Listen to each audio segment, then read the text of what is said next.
None of that happened. No. When you left office, Nigeria was as reliant on oil as it had been before you started. Now, Stephen, what you have read is correct, but what have been the result, you have not read. What was the result?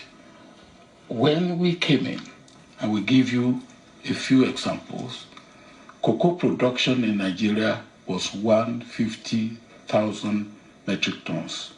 By the time I left, it was 400,000 metric tons. You know what? Yeah, you can quibble about the figures, but basically 90% of Nigeria's foreign revenues and 2/3 of its entire national revenues came from the oil industry after you left office, just as they did pretty much before you came to office.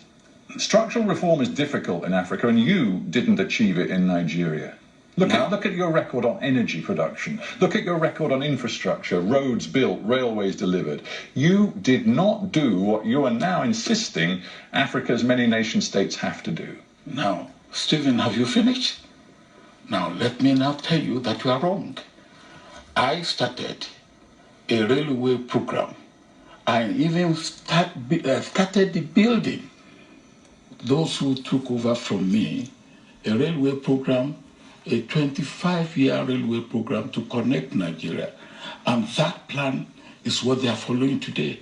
But those who took over from me decided that they will not go on with it. And you see, if you build a bridge and somebody comes in and removes the bridge, it's not that you haven't built the bridge, it's that somebody has come and removed the bridge. And you talk about power.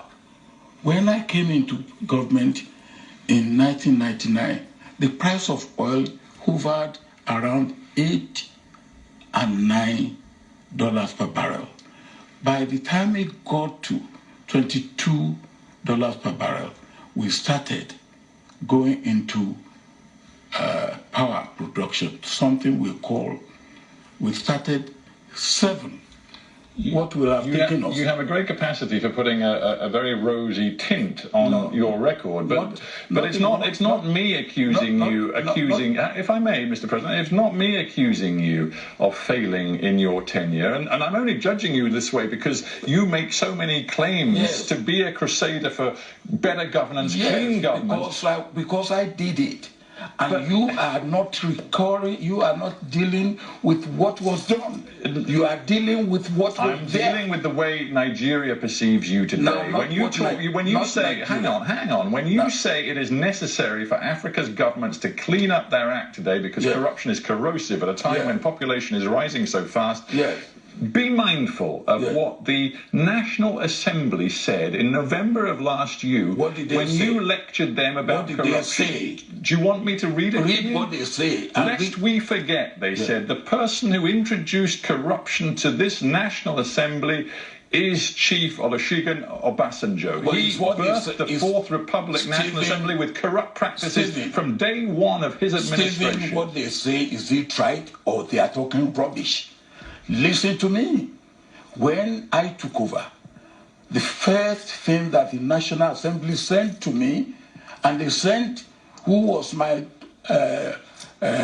national security advisor, is that whenever I'm sending a bill to them, I should send it with money. And I said no. If I send a bill to them and they don't pass it, I will still run the affairs of Nigeria. The National Assembly says, have you forgotten the sacks of money that were displayed on the floor of the House of Representatives? Where did it come from? Being used for bribes. Where did it come from? Well, you tell me. Now, you were in charge. You should ask the man who brought it on the table. He says you, and I'm quoting him directly, now the grandfather of corruption in Nigeria. I never gave anybody a dime. Never. Why is it that so many Nigerians do not believe you? Now, many Nigerians believe me. I wrote the EFCC investigated... The anti-corruption watchdog, yes. Investigated me thoroughly and came out with a report that completely absolved me of corruption. Completely. the grandfather of corruption. The Now- words of the National Assembly. That- Because I know you know why. Yeah. Because they're fed up with you lecturing them. No, You claim they are corrupt today. I will keep on lecturing them.